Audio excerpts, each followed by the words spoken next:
నమస్తే అండి. నా పేరు టీవీ సుధాకర్ అండి. నేను గత 20 సంవత్సరాలుగా అనువంశిక ఆయుర్వేద వైద్యం చేయడం జరుగుతుంది. ఈ డయాబెటిక్ అనేటప్పటికి చాలామంది భయపడిపోతూ ఉంటాం ఎవరైనా కూడా. డయాబెటిక్‌లో 2 రకాలుంటాయి. Pre diabetic, diabetic. ప్రీ డయాబెటిక్‌ని ఎవ్వరు కూడా పట్టించుకోరు. ఎవరు కూడా అవగాహన కూడా చాలామందికి ఉండదు. ప్రీ డయాబెటిక్ అంటే ఏంటన్నది అందరూ తెలుసుకోండి. ఇది మనం బ్లడ్ టెస్ట్ చేయించుకోగానే హెచ్‌బీఏవన్సీ అంటారు. అంటే 3 మంత్స్ టెస్ట్ చేస్తారు. అంటే 3 మంత్స్ నుంచి షుగర్ ఉన్నదా లేదా అన్నది కూడా టెస్ట్ చేస్తారు. హెచ్‌బీఏవన్సీలో మనకి 5.5 మించి పెరుగుతూ ఉంటే ప్రీ డయాబెటిక్ అంటారు. 6.5 వరకు కూడా ఎటువంటి మందులు వాడిపించరు. అప్పుడు మనం కొంచెం జాగ్రత్త పడాలి అందరూ కూడా. 5.5 నుంచి పెరుగుతూ ఉంటే మనకు ఆయుర్వేదంలో 7 రకాల వనమూలికలతో మందులున్నాయి. ప్రత్యేకమైన మందులున్నాయి. వాడుతూ ఉంటే ప్రీ డయాబెటిక్ నుంచి నార్మల్ చేసుకోవచ్చు. ఇంక డయాబెటిక్ వైపు వెళ్ళం మనం. అదొకటి. ప్లస్ బాడీలో బ్యాడ్ కొలెస్ట్రాల్ పెరుగుతూ ఉంటే మనకి ప్రీ డయాబెటిక్ వెళ్తాం.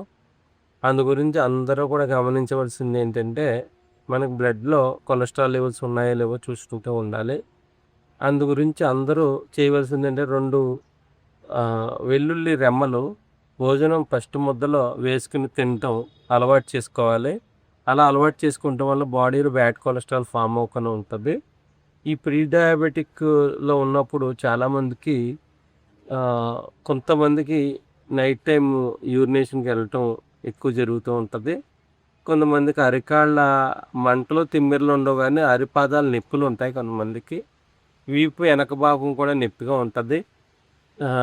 ఏ పని మీద కాన్సంట్రేషన్ ఉండకుండా ఉంటది. బద్ధకంగా ఉంటది. ఈ విధంగా ప్రీ డయాబెటిక్‌లో చాలామంది బాధపడుతూ ఉంటారు. కొంతమంది కంటికి సంబంధించిన సమస్యలతో బాధపడుతూ ఉంటారు. దాంతో పాటు కొంతమందికి ప్రీ డయాబెటిక్‌లో ఎక్కువ కాలం ఉండటం వల్ల కొంతమంది సెక్సువల్ డిజార్డర్స్ కనపడుతూ ఉంటాయి జెంట్స్‌లో. లేడీస్‌లో అయితే ఇర్రెగ్యులర్ పీరియడ్స్ కనపడుతూ ఉంటాయి. ఆ ప్రీ డయాబెటిక్ నుంచి ప్రత్యేకమైన వనమూలికలతో నేను తయారు చేయడం జరిగింది. అది ఉదయం, సాయంత్రం తీసుకునేటప్పుడు ప్రీ డయాబెటిక్ నార్మల్‌కి వస్తారు. ఆహార విహారాలు ఏంటంటే పొద్దున్నే టిఫిను, మధ్యాహ్నం భోజనం, సాయంత్రం ఉడకబెట్టిన వెజిటబుల్స్ తీసుకుంటే చాలా ఫాస్ట్‌గా ప్రీ డయాబెటిక్ నుంచి బయటకు రావడం జరుగుతది. ఈరోజు వాహిని మీడియాలో ప్రత్యేకమైన క్యాంప్ జరగటం కారణంగా ఈ యొక్క ప్రీ డయాబెటిక్ గురించి పూర్తిగా వివరణ చెప్పమని చెప్పారు. దానివల్ల మేము ముందుకు రావడం జరిగింది. ఈ యొక్క ప్రీ డయాబెటిక్‌కి స్థాయిలోనే మనం తగ్గించుకుంటే డయాబెటిక్‌కి వెళ్ళవలసిన పని ఉండదు. మనకి హెచ్‌బీఏవన్సీ లెవెల్స్ ఎప్పటికైతే 7కి రీచ్ అయినాయో అప్పుడు మనకి డయాబెటిక్ టాబ్లెట్లు పెట్టడం, ఉదయం, సాయంత్రం టాబ్లెట్లు వాడటం జరుగుతది. వాళ్ళకి కూడా ఈ ప్రీ డయాబెటిక్ ఈ యొక్క పౌడర్‌ను వాడటం వలన ఆ టాబ్లెట్ కన్జంప్షన్ పెరగకుండా తగ్గించుకోవచ్చు. ఆ డయాబెటిక్ కన్ఫర్మ్ అయిన తర్వాత చాలామందికి దీర్ఘకాలికంగా 5-6 సంవత్సరాలు, 7 సంవత్సరాల వరకు మందులు వాడుతూ ఉంటారు. ఆ మందుల వల్ల వచ్చే ప్రభావాన్ని తగ్గించుకోవడానికి కూడా ప్రత్యేకమైన మందులు ఆయుర్వేదంలో ఉన్నాయి. ఈ యొక్క దీర్ఘకాలికంగా మనం ఎవరైతే టాబ్లెట్స్ వాడతారో వాళ్ళు అరికాల మంటలు, అరికాల తిమ్మిర్లు, మళ్ళీ సెక్సువల్ పొటెన్సీ లేకపోవటం, స్త్రీల్లో అయితే గైనిక్ ప్రాబ్లమ్స్ రావటం, ఇట్లాంటి సమస్యలు కూడా ఉంటాయి. ఒంటికి సంబంధించిన దురదలు కూడా కొంతమందిలో ఉంటాయి డయాబెటిక్ ఉన్న వాళ్ళకి. ఈ అరిపాదాల వరకు బ్లడ్ సర్క్యులేషన్ సరిగ్గా అవ్వదు. అందు గురించే కంపల్సరీ 2 వెల్లుల్లి రెమ్మలను భోజనం ఫస్ట్ ముద్దలో తీసుకోవటం వల్ల అరికాళ్ళ వరకు మనకి రక్త ప్రసరణ బాగుంటుంది. మనం అందరం కూడా ఉసిరికాయ కానీ, ఉసిరికాయ పొడిని కానీ మర్చిపోకుండా రోజు భోజనం ఫస్ట్ ముద్దలోగా తీసుకోవటం వలన మనకి బాడీ యొక్క రెసిస్టెన్స్ పవర్ బాగా పెరుగుతుంది. ఇన్సులిన్ ప్రొటెక్షన్ పెరుగుతుంది. అందుకే ఒక హాఫ్ టీ స్పూను ఉసిరికాయ పొడి, ఓ చిటికెడు పసుపు, కొంచెం నెయ్యి కానీ, నువ్వుల నూనె కానీ వేసుకోవచ్చు. వేసుకుని భోజనం ఫస్ట్ ముద్దలో తీసుకోవటం వల్ల డయాబెటిక్ పేషెంట్లో ఇన్సులిన్ రెసిస్టెన్సీ బాగా ఉంటుంది.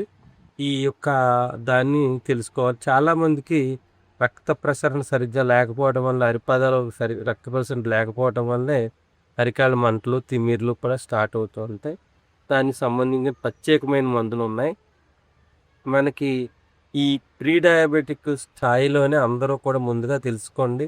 ఆ టెస్ట్ కూడా ఎంతో కాస్ట్ ఉండదు. ఉంటే బయట ఇప్పుడు బాగా డెవలప్ అయిపోయిన వల్ల ఒక 500-600 రూపాయల్లోనే హెచ్‌బీఏవన్సీ టెస్ట్ చేస్తారు. 3 మంత్స్ టెస్ట్ చేస్తారు. దాంట్లో 5.5 నుంచి పెరుగుతూ ఉంటే కంపల్సరీ ఆయుర్వేద నిపుణుల సలహా తీసుకోండి. లేదంటే నాకు ఫోన్ చేయండి. చేస్తే ప్రీ డయాబెటిక్ నుంచి అయితే బయటికి తీసుకురాగలుగుతాను మిమ్మల్ని. డయాబెటిక్ నుంచి అయితే ఆ టాబ్లెట్లు పెరగకన్నా ఆ స్థాయిని ఆపడానికి నేను ప్రత్యేకమైన మందులున్నాయి. ఈ యొక్క వివరణ ప్రీ డయాబెటిక్‌లో ఈ వివరణ అందరూ తెలుసుకోండి. మనకి ఈ ఏజ్, ఆ ఏజ్ అని ఏమీ లేదు. ఇప్పుడు మనం తినే ఈ యొక్క బయట ఫుడ్స్ వలన డైజెషన్ పూర్తిగా డిస్టర్బ్ అయ్యి ఈ ప్రాసెస్ అన్నీ జరుగుతున్నాయి. మన అరుగుదల శక్తిని బాగా పెంపొందించుకోండి. చాలామంది ఈ యొక్క పొట్ట స్టమక్ క్లీనింగ్ కరెక్ట్‌గా చేసుకోరు. అంటే మనం పూర్వకాలం నుంచి కూడా ఆముదాన్ని మనం 3 నెలలకోసారి ఎర్లీ మార్నింగ్ 3 స్పూన్ల ఆముదం, ఒక చిటికెడు సొంటి పొడి కలిపి తీసుకోవడం వలన గట్ హెల్త్ బాగుంటుంది. ఎప్పుడైతే గట్ హెల్త్ బాగుందో ఈ యొక్క మనకి హెల్త్ ప్రాబ్లమ్ చాలా ఫాస్ట్‌గా తగ్గుతాయి. అందు గురించే ప్రీ డయాబెటిక్‌తో బాధపడే వాళ్ళు నేను ప్రీ డయాబెటిక్ కేర్ అని ఒక మెడిసిన్ తయారు చేసి ఇవ్వటం చాలామంది జరుగుతుంది. ఎన్నో సంవత్సరాలు ఇస్తున్నాను. అందుకే ప్రీ డయాబెటిక్‌లోనే మీరు అందరూ కూడా ఈ టెస్టులు చేయించుకుని ఈజీగా చాలామందికి తినకముందు రీడింగ్స్ ఎక్కువ ఉంటాయి. తిన్న తర్వాత రీడింగ్స్ ఎక్కువ ఉండవు. అది ప్రీ డయాబెటిక్ కండిషన్‌లో చాలామంది జరుగుతుంది. ఎందుకంటే మనం బ్లడ్‌లో కొలెస్ట్రాల్ లెవెల్స్ పెరగటం వల్ల ఈ యొక్క దానివల్ల ఈ తినకముందు రీడింగ్ చాలా మందిలో పెరగడం జరుగుతుంది. తిన్న తర్వాత రీడింగ్స్ రాత్రి టైం కాని టైంలో లేట్‌గా భోజనం చేస్తూ ఉన్న వాళ్ళకి అరుగుదల శక్తి తగ్గి ఈ యొక్క తిన్న తర్వాత రీడింగ్స్ పెరగడం జరుగుతుంది. ఇక్కడ ప్రీ, పోస్ట్ ప్లస్ 3 నెలల హెచ్‌బీఏవన్సీ లెవెల్స్ పూర్తిగా టెస్ట్ చేయించుకోండి. టెస్ట్ చేయించుకోవడం వల్ల మీరు డయాబెటిక్ వరకు వెళ్ళకన్నా కూడా ఆరోగ్యవంతమైన జీవితాన్ని గడపడానికి ఉంటుంది. ఈ నెక్స్ట్ ఎపిసోడ్లో డయాబెటిక్ వల్ల వచ్చే సమస్యలు, వాటిని ఎలా తగ్గించుకోవాలన్న విధానాన్ని నెక్స్ట్ ఎపిసోడ్లో పూర్తిగా తెలుసుకోండి.